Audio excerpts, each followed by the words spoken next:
Health four life ചാനലിലേക്ക് എല്ലാവർക്കും സ്വാഗതം കേട്ടോ. ഇന്ന് നമ്മൾ ഏത്തയ്ക്കാപ്പോളിയും ബീഫ് കറിയും കിട്ടുന്ന ഒരു കടയിലേക്കാണ് പോകുന്നത്. അവിടെ ഈ ഏത്തയ്ക്കയെല്ലാം തൂങ്ങിക്കിടക്കുന്നുണ്ടോ, മഞ്ഞ കളറിലുള്ള കോലയും മഞ്ഞ കടയും. ഈ ഇരിക്കുന്ന ആളാണ് മോഹനൻ ചേട്ടൻ. ഈ മോഹനൻ ചേട്ടൻ്റെ കടയിലാണ് ഈ ഏത്തയ്ക്കാപ്പോളിയും ബീഫ് കറിയും കിട്ടുന്നത്. ഈ തൂങ്ങിക്കിടക്കുന്നവനെല്ലാം ബോളിയാവാനുള്ളവരാണ്. ഞങ്ങൾ ചെന്നപാടെ ഞങ്ങളൊരു ഏത്തയ്ക്കാപ്പോളി ബീഫ് കറി ഓർഡർ ചെയ്തു. അപ്പോൾ ഏത്തയ്ക്കാപ്പോളി വന്നപ്പോൾ ബീഫ് കറി വന്നപ്പോൾ ഒരു സാധാരണ കറി പോലെയും സാധാരണ ഏത്തയ്ക്കാപ്പോളി പോലെയും തോന്നി. എന്നാൽ കഴിച്ചു തുടങ്ങിയപ്പോൾ കാര്യം മനസ്സിലായി. ഈ ഏത്തയ്ക്കാപ്പോളിക്ക് എന്തോ രുചി വ്യത്യാസമുണ്ട്, എന്തോ ഒരു പ്രത്യേകത ഇതിനുണ്ട് എന്ന് മനസ്സിലായി. അത് കൂടാതെ ഉണ്ടല്ലോ, ഈ ഏത്തയ്ക്കാപ്പോളിയുടെ പ്രത്യേകത എന്നാന്ന് വെച്ചാൽ പുറം നല്ല മൊരിഞ്ഞാണ്, കറുകറ നല്ല മൊരിഞ്ഞ, പക്ഷേ അകം നല്ല പഴുത്ത് നല്ല സോഫ്റ്റായിട്ടുള്ള നല്ല പോളിയാണ്.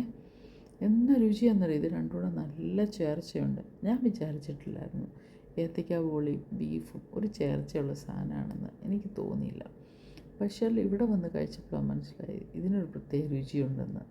എന്നാൽ ഈ ഏത്തയ്ക്കാപ്പോളിയുടെ കൂടെ ബീഫ് കറി മാത്രമല്ല കേട്ടോ, ചിക്കൻ കറിയും ഇവിടെ കിട്ടും.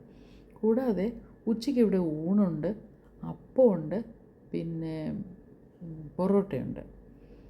അങ്ങനെയുള്ള സാധനങ്ങളെല്ലാം ഇവിടെ കിട്ടും കേട്ടോ. നമുക്ക് ആവശ്യമുള്ളത് വാങ്ങിച്ച് കഴിക്കാം. കൂടാതെ ഞങ്ങൾ എന്ത് ചെയ്യുന്നറിയോ, 2 ചായ ഓർഡർ ചെയ്തു. ഇവിടുത്തെ ചായ പണ്ടുള്ള ചായക്കടയിലെ അതേ രുചിയുള്ള ചായയാണ് കേട്ടോ. നല്ല രുചിയുണ്ടായിരുന്നു, നല്ല കടുപ്പും പാകത്തിന് മധുരമുള്ള ചായ. അത് കഴിഞ്ഞ് ഞങ്ങളിങ്ങനെ എൻജോയ് ചെയ്ത് കഴിച്ചുകൊണ്ടിരുന്ന ഒട്ടും മടുപ്പ് തോന്നത്തില്ല കേട്ടോ. നല്ല രസമാണ് കഴിക്കാൻ.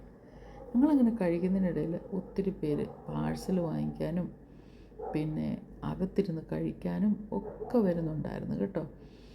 അപ്പോൾ വേറെ കാര്യം കേൾക്കണം, ഇവിടെ 200 കിലോയുടെ ഏത്തയ്ക്ക കൊണ്ട് ഒരു ദിവസം ഏത്തയ്ക്കാപ്പോളി ഉണ്ടാക്കുന്നുണ്ടത്രേ. അതുമാത്രമല്ല, ഒത്തിരി പേര് വന്ന് കഴിക്കാനും സെലിബ്രിറ്റീസൊക്കെ, നമ്മുടെ ഫിലിം സ്റ്റാർസൊക്കെ വന്ന് കഴിക്കുകയും വഴിയെ പോകുന്നവരെല്ലാം കയറി ഒന്ന് കഴിക്കാതെ പോകുമെന്ന് തോന്നത്തില്ല. അതുപോലുള്ള ഒരു കടയാണ് കേട്ടോ. അതിനുള്ള ചേച്ചി ചായ കുടിച്ചിട്ട് പറയുക സൂപ്പറായിരുന്നു എന്ന്. പിന്നെയും ഞങ്ങൾക്ക് മതി വരാതെ കൊതിയോടെ വീണ്ടും ഓർഡർ ചെയ്ത് ഞങ്ങൾ കഴിക്കുക. വയറ് പൊട്ടാറായി എന്നാലും കഴിക്കുവാണേ. നല്ല രുചിയുണ്ട്. ചായയും നല്ല, ബീഫ് കറിയും നല്ലതാണ്, ഏത്തയ്ക്കാപ്പോളിയും നല്ല. ഇതുണ്ടോ, ഇവിടെ കണ്ണാടിക്കൂടുണ്ട്. കണ്ണാടിക്കൂടിനകത്ത് ഏത്തയ്ക്കാപ്പോളിയുണ്ട്. കൂടാതെ ഇവിടെ ഉള്ളിവടയുണ്ട്, പിന്നെ പത്തിരിയുണ്ട്. ഇതെല്ലാം നമുക്ക് യഥേഷ്ടം വാങ്ങിച്ച് കഴിക്കാം കേട്ടോ. അപ്പോൾ ഇതൊന്നും ഒരിക്കലും കഴിച്ചിട്ടില്ലെങ്കിൽ, ഇത് പാലായിലാണ് കേട്ടോ ഈ കട. കഴിച്ചിട്ടില്ലെങ്കിൽ ഒരിക്കൽ വന്ന് പാലായി വന്ന് ട്രൈ ചെയ്ത് നോക്ക്. അപ്പോൾ കണ്ടവർക്കെല്ലാം നന്ദി. Thank you so much for